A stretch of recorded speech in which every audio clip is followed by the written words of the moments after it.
Hello everyone, I want to show you guys new poleaxe that I am working on. I showed you guys this one that I did last week, so I took some ideas from here, a few things that I learned, and I'm bringing them over to this one over here. So this is a work in progress. I'm not done with it yet. I'm gonna extend the langets, put basically all the way down, like I did with this one. Right, this one has basically a steel reinforcement all the way down. I'm planning to do that on this one. But what I wanted to do is I wanted to kind of like stop, take a pause here, and basically see what I have, because this right here is a functional polearm, right? So for this, if I wanted to, I could just like stop here, maybe just smooth out or round off the handle a little bit over here.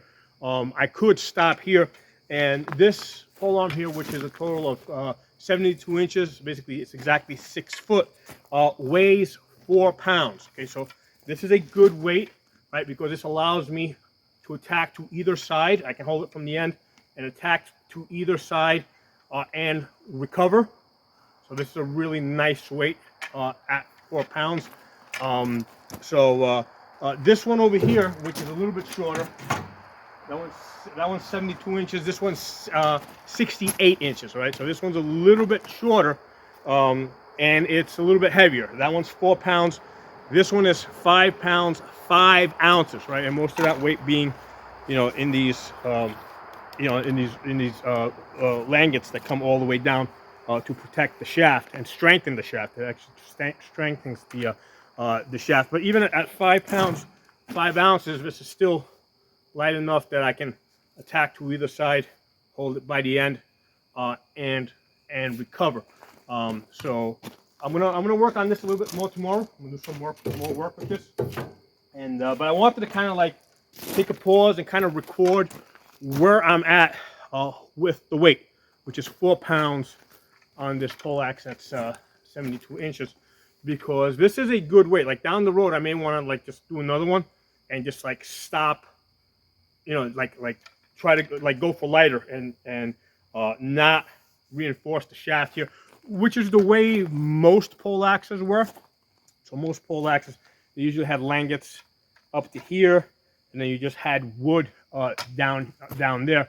So that's a very historical design. The one I got here, where the reinforcement extends all the way down, that's also a historical design.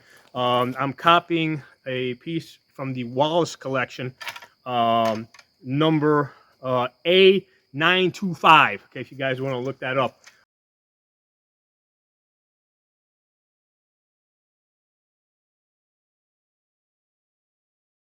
That's the piece I'm covering, where the reinforcement extends all the way down, and I'm gonna do the same with this one over here. I am gonna extend it all the way down. Okay, so one of the things I did with this one is, you notice I hot punched some holes in here, right, to lighten it up. So I got lightning cuts in the head here, and that's one of the reasons why I was able to go a little bit longer, right? I was able to go 72 inches on this versus the 68 inches on this one, right? Because the head is a little bit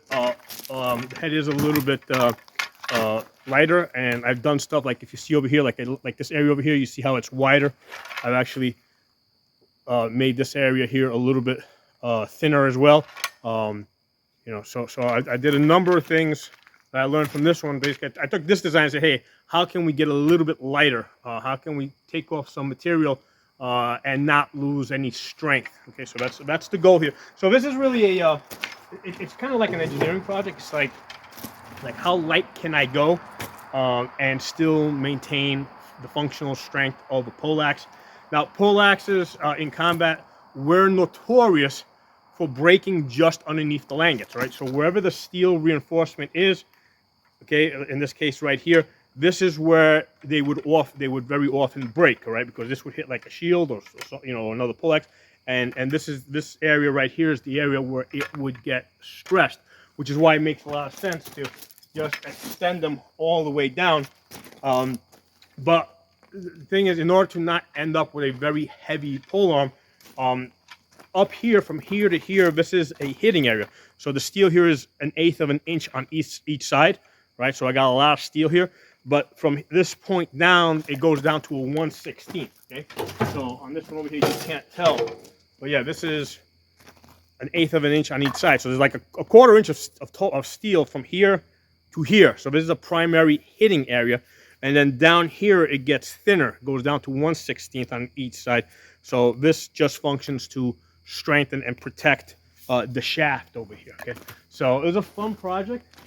And I'm absolutely loving this design over here, especially with these lightning cuts. So I'm gonna work on this some more tomorrow. Okay, but yeah, this is. But like I said, even if I were to stop here, this is a very functional pole arm. Okay.